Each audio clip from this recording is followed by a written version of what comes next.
Johnny. You're still afraid. Stop it now, I mean it. They're coming to get you, Barbara. Stop it. You're ignorant. They're coming for you, Barbara. Stop it. You're acting like a child.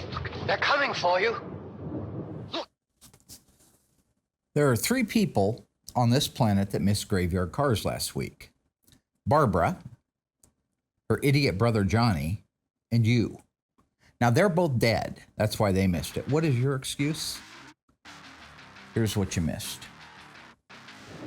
Look, there comes one of them now. Who's Barbara? He'll hear you. Here he comes now. Last time, Mark, Alyssa, and Dougie installed the drivetrain in the ultra-rare, one of 2, 1970 Hemi Coronet Convertible RT. This time, Mark and Alyssa validate a 1970 Dodge Charger RT 440 automatic in B7 blue and a 1969 Dodge Charger RT 426 Hemi 4-speed in B5 blue. They're coming to get you, Barbara.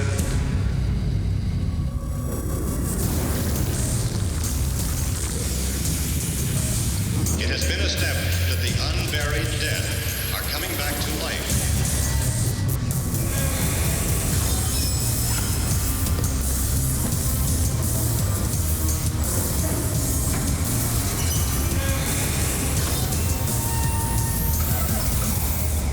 Because of the obvious threat, this station will remain on the air day and night.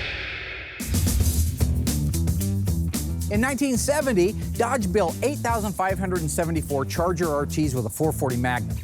Of those, only 1,443 had a 4-speed transmission. That left 7,131 with the automatic transmission. This B7 blue, white top, white interior, AM8 track air conditioning car is one of them.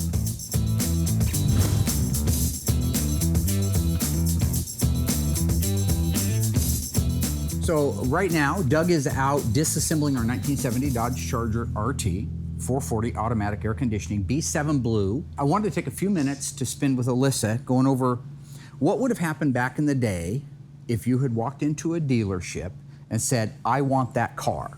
Now that car wasn't on the showroom floor, because if it was, everything would be billed out on the window label.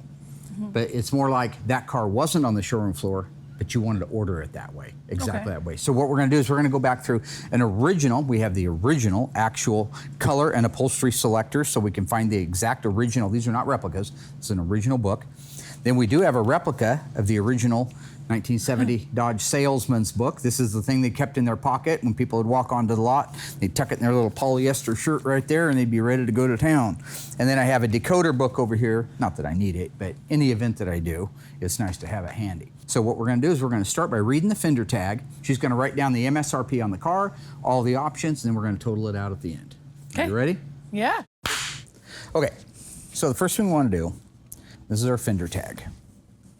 If we read our Fender tags like we've learned, bottom to the top, left to right. In this particular case, there are no options that we need to look up on the bottom row, but just real quickly, E86 means it's a 440 Magnum, D32 heavy duty 727 torque flight. XS29 is the first 4 characters of the VIN, means it's a Charger RT.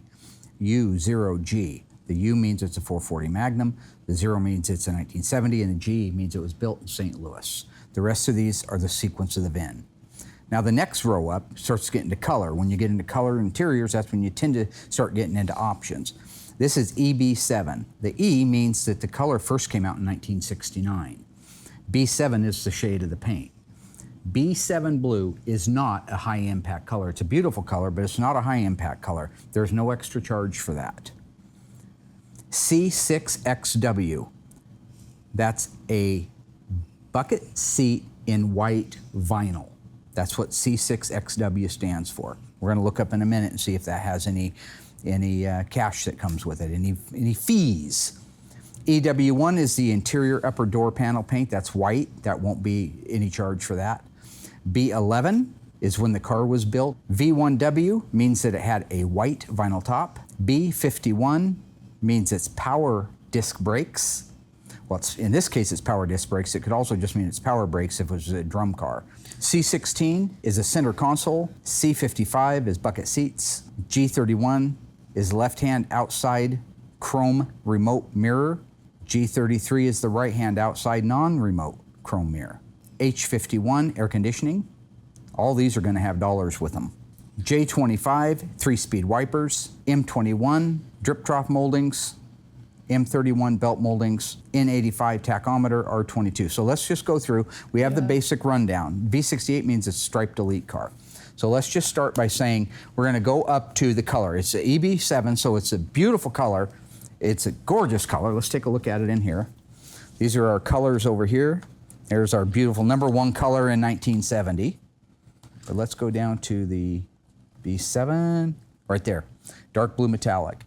That's the color it was. So if you wanted that car in B7 blue, you would have to order it if it wasn't sitting on the showroom floor. But there would not be an extra charge for that color. Oh, okay. Okay. If it was in a high impact color they chose, if it was a high impact then color, it'd be an extra charge. I believe that could have been. I think on some models, maybe not. I'm not 100% sure. That would be a question for the Philly steak sandwich man, Tony. Okay. Okay. High impact colors back in the day, what were the difference? Because like all the cars that roll through our shop are all really bright. I mean, I really can't tell the difference between a high impact color.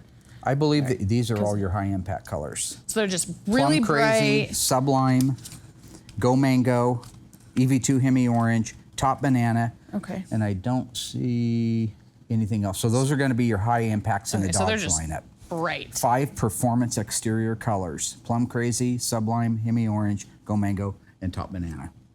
Okay? We know our car's B7, so we go over to here. But that's what you would have looked at on the showroom floor that day. You'd have looked at that and said, oh, that's beautiful, it's gorgeous. So just going along the row, let's take a look at C6XW. So C6XW means that it's bucket seats and it's all vinyl, okay? We're gonna look in here in our book and see if there's a charge for that. First, we're gonna look and see what standard equipment is.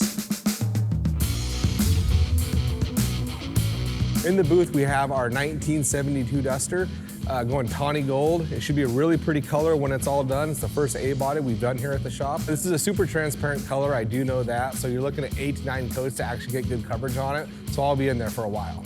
The shop has done this color before, I have not. So it's cool to be doing a new color with an A-body for the first time.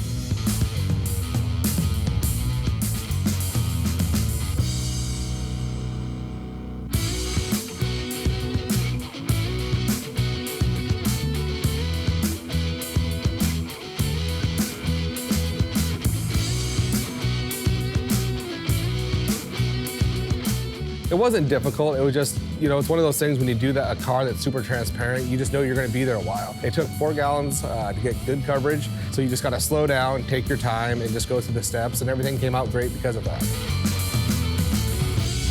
Everything on this page is standard equipment. There's no extra charge for it. So our armrests, ashtrays, backup lights, battery, heavy-duty drum brakes are standard. Bench seat is standard. Bucket seats front is standard. So we know there's not gonna be an extra charge for it. Bumper guards, clean air system, standard, cigarette lighter, clock. Here's your engines. Not available with a 6-cylinder, not available with the 318. 440 Magnum, standard. Floor covering, so this is all your carpets and your heater, comes standard. Lights, dome light, park lights, all that stuff standard. It's safety equipment, just the way it comes. 1 left-hand outside manual control mirror, standard. So at a quick glance, these are our standards.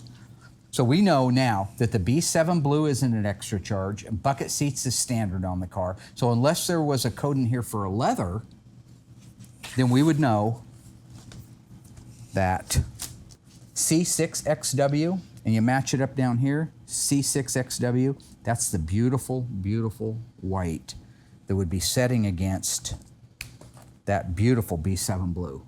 And you can't help but tell me that that is absolutely really a pretty. stunning color combination. Just Yeah, beautiful. so pretty. All right, the good news is we haven't spent any extra money and we're cruising along all right.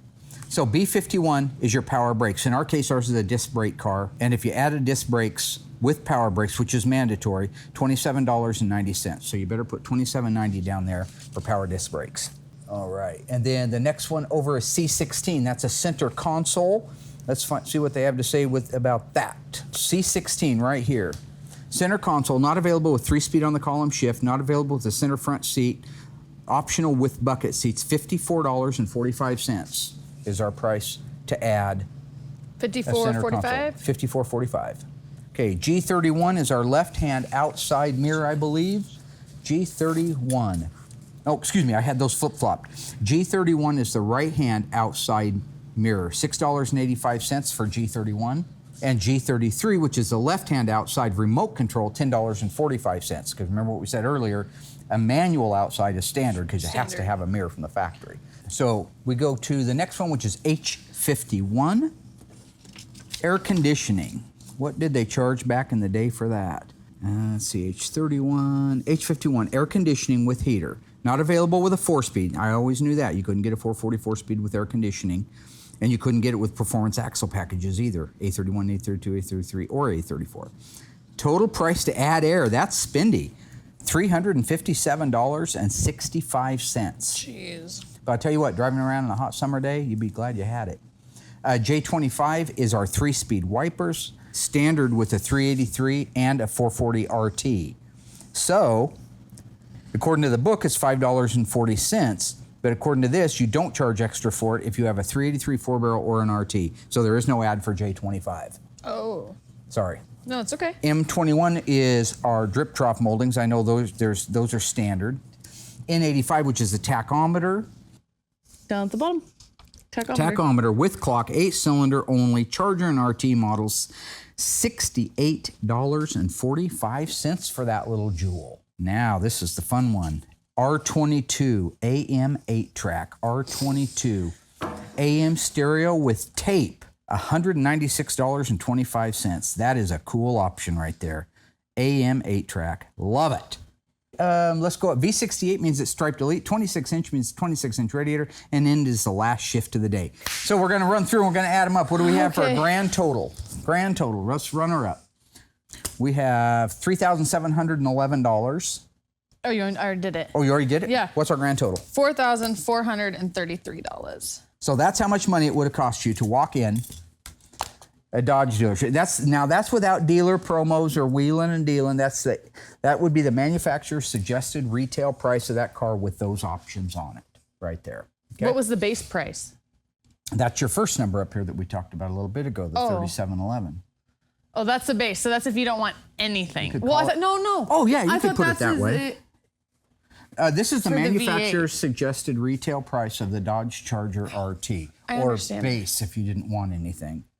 Okay, I'm just reiterating in You're words that doing I understand. fine. There's a lot to digest here. You don't have a computer Okay, so brain that like right I there do. is just for a shell of a car. I had a 70 Challenger RT SE 446 pack 4-speed Dana Super Track Pack car that had that interior in it. That's cool. You dadgum tootin'. Stay tuned. Mark and Allysa head outside to document a 1969 Dodge Charger RT 426 Hemi 4-speed in B5 blue.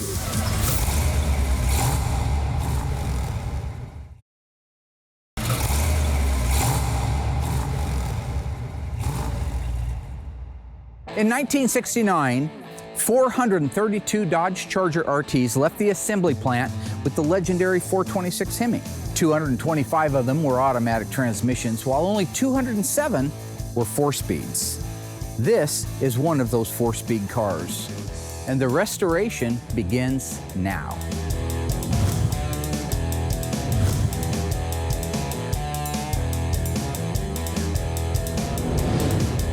Okay, so right now Allysa and I are out looking at a 1969 Dodge Charger RT 426 Hemi 4-speed, one of only 207. 207. See, she's getting better every year. Better every year. Good job. The reason I want to go over this car before we disassemble it, Doug's all queued up and he's ready to go to town on getting it taken apart, inventory, so we can get it off and get it dipped and begin the restoration. This car has a flaw, a VIN flaw. Oh. Now, there's a lot of speculation when out there in the world when there's a flaw. Is it a flaw or is it a super rare car? Now, in this case, we already know it's a super rare car, but I've had people send me VIN numbers like a 73 Cuda that's got a U code in it. Well, the 440 Magnum wasn't available. It's 440 Super Commander wasn't available after 71. So it was just a goof up or a typo. Just like if you put an A where there should be an O. Okay. In this case, we're dealing with a 69 Charger whose VIN should be XS X-Ray Sam 29J9G. Now that J is what makes it a 426 Hemi car. Okay. On our car, it's missing on the dash vin. So I want to show you what that looks like and how you can find out, besides just a dash vin, that it is a legitimate Hemi car. So are you that ready? was going to be, yes. What was your question? That was going to be my question, is how do you know it's not a fake VIN versus a mistake? Or goof it, right. And there's other things, there's other DNA evidence on the car that's going to prove that that car is a real one of 207 1969 Dodge Charger RTs with a 426 Hemi. Okay, I'm excited to see. And just out of curiosity, if it was an automatic, how many were built? Oh. Let me help you out. There were 432 total 69 Charger 426 Hemis. See? 207 of them. So 432 minus 207, you got the answer. Do that at home, kids. Okay. There's Math pressure. wasn't her strong suit. It's okay. Let's look at this thing. Okay. Let's start by looking at the Dash Vin. Now, this plate right here cannot be reproduced. Okay. They can legally reproduce the Fender Tag, the door VIN label in 1970 and up. They can make replicas of original window stickers. But you can't duplicate this, and you can't duplicate a broadcast sheet. It's again the law. So whatever you have is what you have. Let's start by looking at the VIN number. First, I'll have you go ahead and read it off.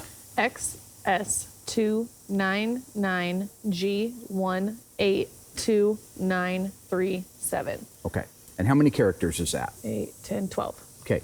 They should be 13 characters. Okay. The character that is missing in the VIN, which makes this so provocative. I mean, I know the car is a real car, but to me, this is the nerdery stuff that I love seeing. Tony, we just love stuff like this because we're so used to seeing the same thing over and over. When you see an objection versus the rule, it's fun. In this particular case, do you know what letter and where it would go in the VIN that would tell you this is a real Hemi car? You're missing the J, and it'd be in the 5th position? 5th position, Between exactly the right. two nines? In 1966, it was an H, which made sense for the Hemi. But from 67 to 69, it was a J that meant it was a Hemi. And then it was an R in 70 and 71. Okay. In this case, we're missing, somebody smoked the J, is what I'm saying. Which that's... You see what I'm Okay, getting I at? see, yeah. Whatever. So anyways... Anywho, So the J that's is what made that missing. car special. So that's a big. So it's a big thing. You're out in a field and this thing's knee deep. It's up to here in water. All you can do is read the VIN. Oh God, XS299G, XS299. There should be a letter in there. There's no letter in there. You'd have to guess. Now in this particular case, it isn't buried in water, and we can look at the rest of the car, the rest of the markers on the car that tell us this is a real Hemi car. You will admit there's only 12 digits here. Yep. And there should be 13. Yes. All right. With that, let's take a look at the Fender Tag under the hood. That's our first piece of nomenclature. Okay. The first year of the second generation Dodge Charger, 1968, gained most of its popularity from its star role in the movie Bullitt with Steve McQueen. This car, being delivered in season 10 of Graveyard Cars, will become famous for the one of very few MM1 turbine bronze metallic, white interior, white bumblebee stripe. You're not going to want to miss the restoration coming up in season 10 of Graveyard Cars. The Plymouth Superbird is one of the most sought after and collectible Mopar muscle cars on the planet today. When it was built, the front end sheet metal, except for the nose cone, actually came off a Dodge product. What was that Dodge? Was it the Coronet, the Charger, or the Dart? Stay tuned after the break for the answer.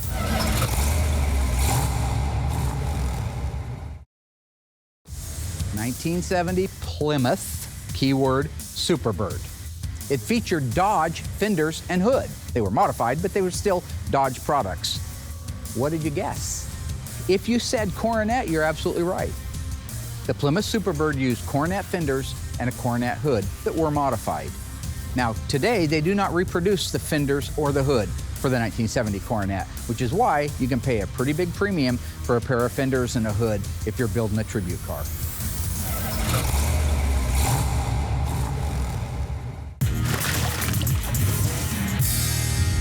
Okay, I purposely did not take this off. I left it on there. Somebody has rattle canned the engine compartment black. That was a very common thing that happened. I don't know why, but guys back in the day thought it was cooler if their engine compartment was black. Now my burnt orange 70 Charger, I never did that because I wasn't a butcher. But somebody felt the need to paint this engine compartment black. And if you're watching, I'm sorry.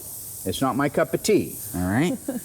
This is the original Fender Tag. You can tell by, you see these markings right here, these stamps? Yeah. Those are inspection. That's the person that inspected the vehicle, stamped those numbers in there. This is a very real original. If you compare this to a replacement, this is 100% authentic. All right, the bottom row. Now we know that our Fender Tags read bottom to top, left to right, just kind of opposite of the way that a book would read. So we start on the very bottom row. Okay, so the first one is the E74. That's the engine size. What size is an E74? Hemi. Yep, 426. 426. The next one is a D, like David, 21. What does that stand for? 4-speed manual transmission. That's fine. 4-speed. That's the gold right there, the D21. That's what makes it even more desirable. Most guys want that D21 there. This is the full VIN. So let's read it. XS29J9G182937. Okay.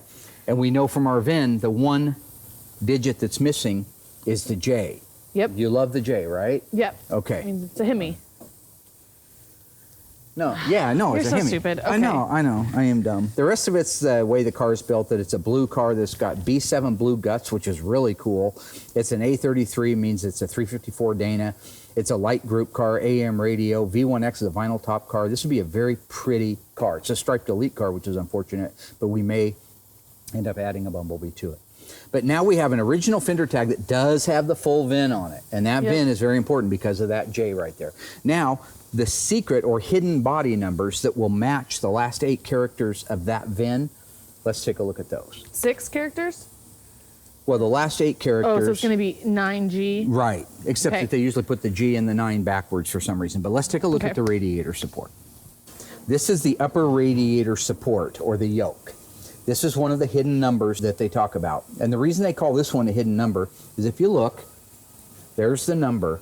If the radiator was mounted in this car, it would be difficult to see it. You can, but it's difficult to see, and that's one reason they called it a hidden number. This is a theft prevention thing.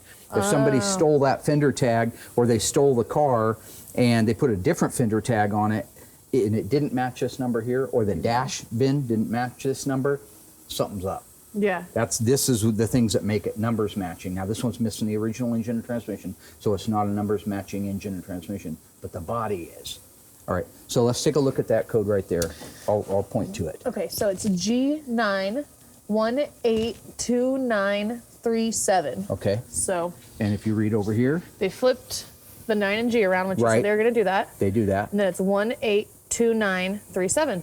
Perfect. So it's the same. So looking at this radiator support in through these areas here, it's really hard to see, but this is all original spot welding through there. So that tells me that radiator support's never been changed. So now there's another hidden number on the back of the car on the trunk lip. So let's take a look at that. Okay.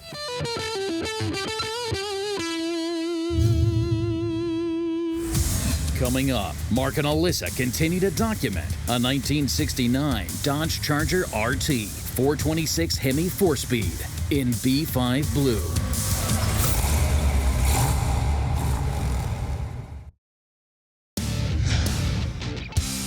Raise it up. There's our lid. So that's where the VIN is. Why don't you go get the drill and the wire brush off the Ranger. I've actually cleaned this off earlier. So normally, here's what you have. You see the weather strip that goes around this side right here, all the way around? Yep. It went at one time, you can see the residue of it all the way around.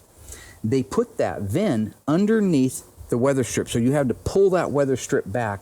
Anytime you see me documenting a car, like when they were over at Summers that time with the 69.5 Super B, that was one where you have to pull it back and you have to run the risk of ruining the paint, because if it's flooded, you got to see those numbers. And what I want you to do is run the wire wheel on this area through here and get it cleaned up. Make long strokes left and right. So, starting at the beginning, this number is going to read exactly the way the core support number read. Okay, so read that off. G9182937. 2937. Absolute match to the rest of the car. Yep. Now, also just to point out, that is definitely a number 1 and not an I. I've had people make the mistake of thinking that's an I because it looks like it. Yeah. They never put an I in the VIN. They didn't want it confused with a 1. And there's no zeros here, but if there was a 0 in there, it would really be the number 0 and it wouldn't be the O. They also never put an O in the VIN. Okay, so we know now that the trunk lip hidden numbers that spend its whole life underneath that weather strip match the radiator support, which spent its entire life on the car, which match the fender tag that doesn't look like it's ever been off, matches the Dash Vin. So right now, from the numbers, from the nomenclature standpoint, we're golden. Yep. I'm gonna have Doug raise it up in the air because he's gonna start disassembling it. When he gets it up, I wanna look at the markers underneath the car that also tell you this car left the factory designed to be a Hemi car. Okay. Rooster! Little red rooster! Punky rooster! Why do you call him that? Ever tell you about the time he was dragging a mannequin up the hill he dug it out of the garbage down there at Payless, and he was walking up the hill with it like this? Oh, just tell him what a great job you've been doing. So far, Mark and Allysa calculated the 1970s cost of building a Dodge Charger RT 440 automatic with air conditioning, B7 blue over white interior. Now, Mark and Allysa finished the documentation of the 1969 Dodge Charger RT 426 Hemi 4-speed in B5 blue. Back in season 3, we did an inspection of this car. It's a 1969.5 Dodge Superbird, an M code car. It's an A12, one of only 826 ever made. Now, it has gone through the body, gone through the metal shop, and ready to be finished. The owner is anxious, we're anxious, and now you can not only be anxious, but watch it in Graveyard Carz Season 10.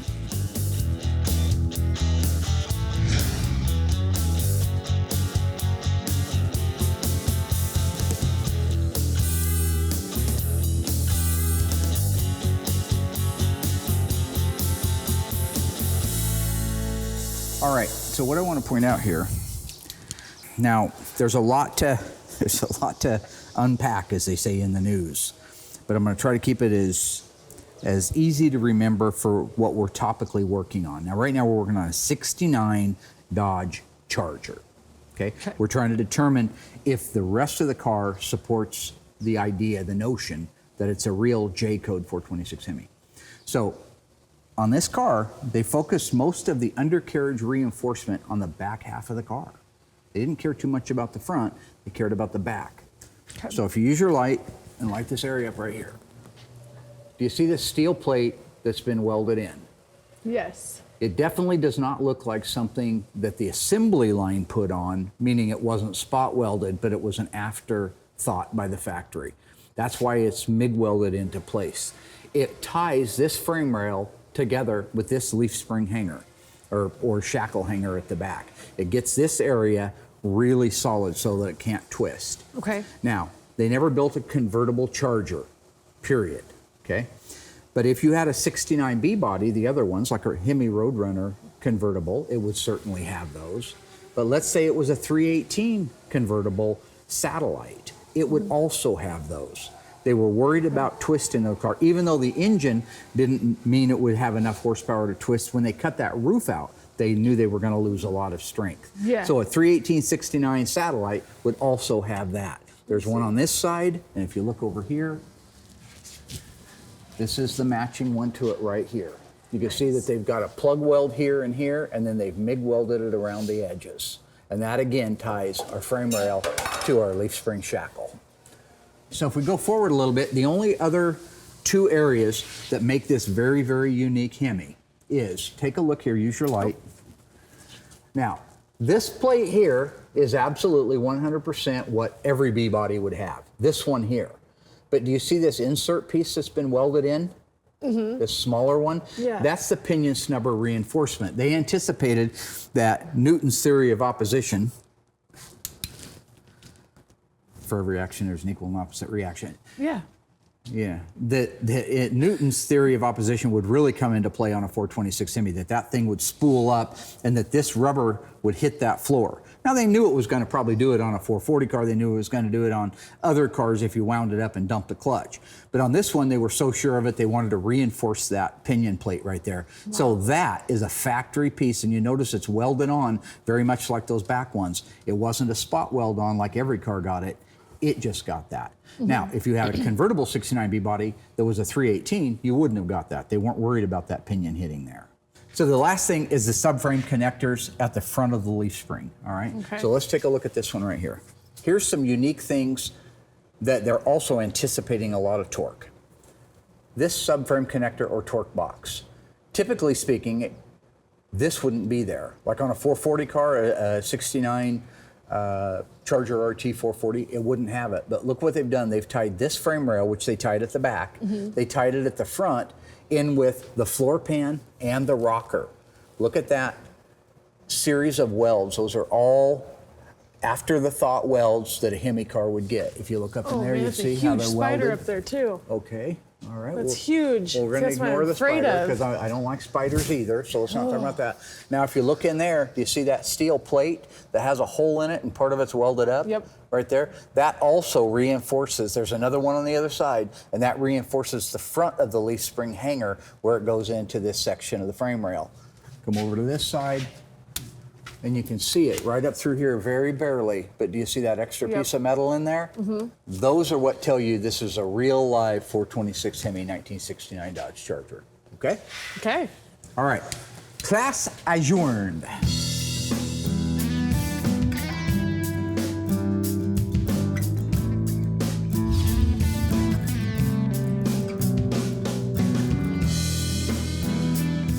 Graveyard Carz Season 10 will be completing more restorations in that season than any season prior. One of those cars is going to be this 1969 GTX 440 automatic white interior over B5 blue paint. The guy that commissioned it to be done has been dreaming about this car his entire life. It's time for that dream to come true. Stay tuned. Graveyard Carz Season 10.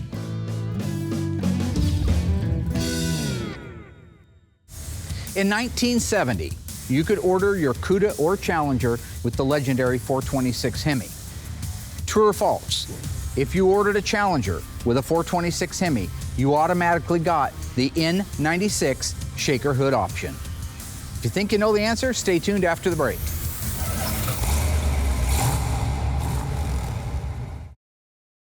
All right, my fellow ghouls, how did we do? If you went out and you bought a 70 Challenger 426 Hemi from the factory car, did you automatically get the shaker hood? If you said no, you're actually right. It's kind of interesting. Now on the Cuda, the 70 Cuda, absolutely. If you got a 426 Hemi, you got a shaker hood. But on the Challenger, the shaker was still optional. So for example, we have a 1970 Dodge Challenger 426 Hemi original Survivor car, and it is not an N96 shaker hood.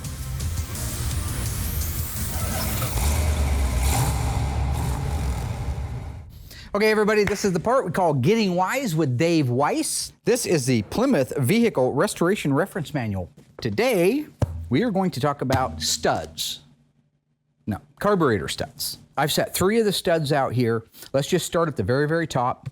This is the actual lock nut. But you notice it's a black phosphate, like the book calls for, a bottom lock flange nut, meaning that this is built onto this. This is a stationary washer built onto this, and that it has a locking ability at the bottom of the threads, and it's black phosphate. So that and that are the same unit. As far as the studs go, let's see which one this matches up. So we're gonna go down here and see which one matches this the very best. According to this, automatic transmission 2 and 4 barrel. But if you set that there and you take a look, you'll see these are not actual sizes, so you can do your measuring there. In the other section, there are full measurements for it. I just want to show you that at a glance, you could look and see that this has the locator hole for the pin, the threaded shaft, then you have a shank, a recess for a clip, another shank, and then a final recess for another clip. The one thing I encourage people, and I don't know why they're not doing this when they're making these, if you're a purist, take a real nice look at the end of that stud. You see how it tapers? And ours is a blunt end. That's how you could tell at a glance at a show that that was a new reproduction carburetor stud and not an original. The other thing they're talking about here are these washers. There's our original washer. It's a flat washer with the zinc plating. They're talking about a zinc finish for the washer right there. These are the hairpin clips. You'll see that this is very close, not exact, to the original one. The other clip is very, very similar, but again, not the exact same shapes. We've got a couple of more out here that we can look at. I'm gonna set those aside so they stay in the right package. This one is calling out the 446 barrel and 71 to 73 340. That one right there, you can see it has the shank on the end with the hole in it. There's the hole. There's the part you put the wrench on, the flange, if you will. There's your threads, there's a shank. Here's one recess, then a straight part, recess, straight, recess, and then the end. Again, notice this has a taper to it. This one is blunt. Even in that middle one, that one right there looks to be narrower than that one. Would anybody ever notice? It would be very, very hard to. And then on the last one, this one, according to Classic Industries, fits a 66 to 69 426 Hemi. Let's see if it does. Lay it up against that one right there. Hemi automatic 440 or 4 and 6 barrel manual transmissions. And you can see it's got the hole, the shank, where you put the wrench, the threads, the shank, the recess right there. Again, the curved end, the tapered end versus the blunt end.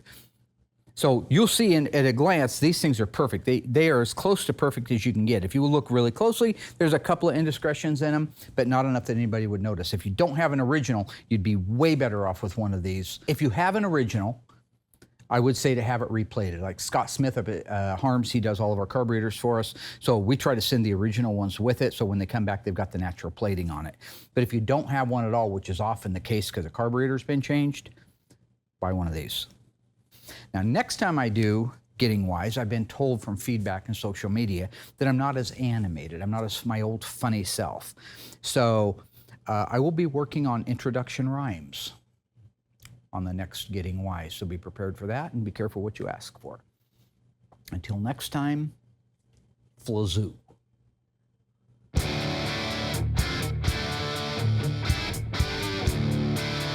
Right here is our 1972 Duster. We got the buffing completed, the undercoating is done, and I'm getting ready to roll it over to Dave for final assembly.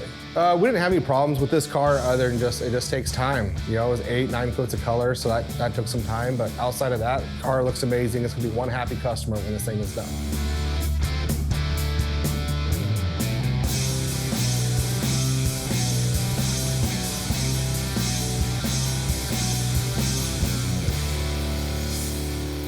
I'm out here getting ready to check the numbers on our engine and transmission for our 1970 B7 Blue Charger, per my dad's request. We want to make sure that it's a numbers matching car, and a little bit earlier he showed me how to do that. So I'm pretty sure he already knows the answer to this, but this is just a little bit extra practice for me. So before we get started, let me give you guys an overall view about whereabouts these numbers are going to be. And just so you know, at home, we are on the passenger side of the engine. So if this was in the car, you would want to look right here, which I'll give you guys a closer look in a second. And then the other set of numbers on the transmission are gonna be right here. And if you can tell, it looks like someone has already been here actually and done some cleaning. And if I had to take a guess, I'd think it's my dad. Remember what we're looking for, the last 8 characters of the VIN, because it's a 1970. If it was a 1969, we'd be looking for the full VIN. So let's get started. All right, so I've just got my brake clean here. I wanna start with the transmission, since it looks like this is where my dad started. Be a good starting point. Right. Okay, I see some numbers coming through. All right, so let's take a look at the numbers and see what we got. Looks like a 0G158235, which sounds really familiar, but I want to double check them with my notebook because I got those numbers off the VIN. 158235. All right, it matches. So this does look like it's a numbers matching transmission. So let's check the engine and see if it matches as well. So where we're gonna be looking for these numbers on the engine is right here in this raised area. So you see this area here, this raised area? They did that intentionally so that they could shave this bottom portion off and put the VIN. So let's clean it off and have a look. I already see the numbers coming through. All right. Looks like a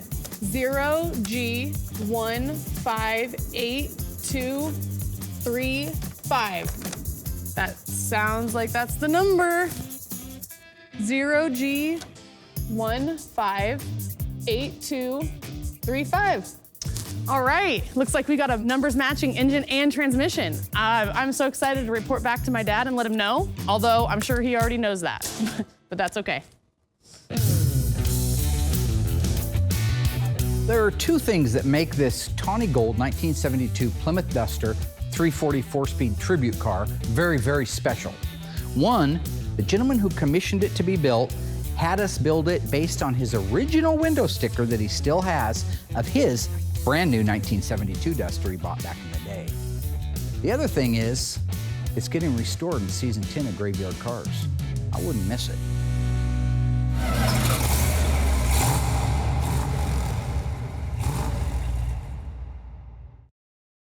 One of the first vehicles you're going to see completed in season 10 of Graveyard Cars is this 1970 Dodge Coronet RT convertible.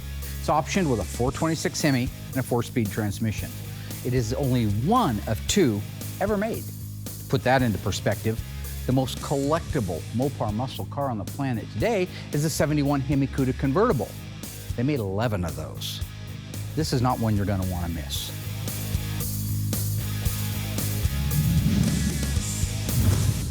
So I just finished up my homework. Now I'm ready to report back to my dad. I don't think he's gonna be surprised, but I did my part, so.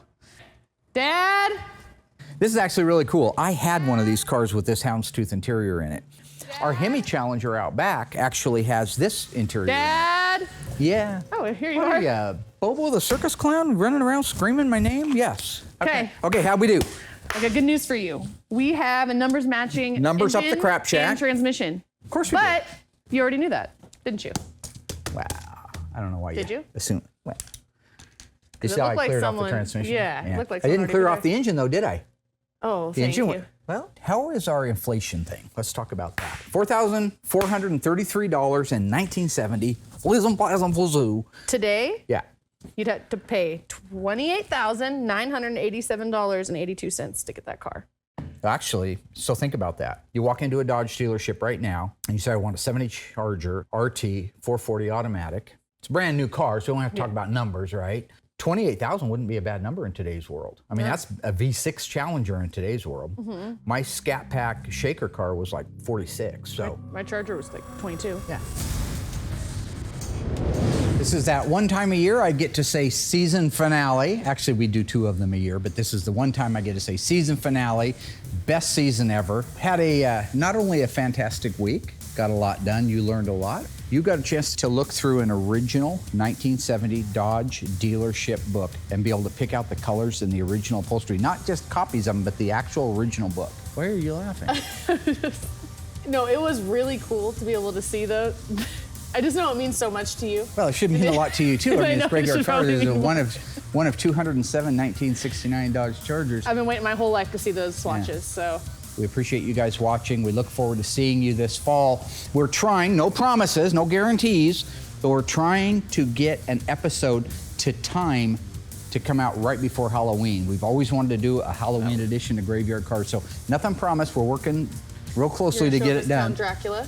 No, this is going to be like we got to stay at a haunted mansion or something No, like that. not A real doing it. one where people was murdered and stuff. Yeah, I'm not gonna do that. yeah. Some guy running around at midnight wearing nothing but a butcher knife. You know what I mean? Are we done? Okay. Thank you, guys. Can I say butcher knife?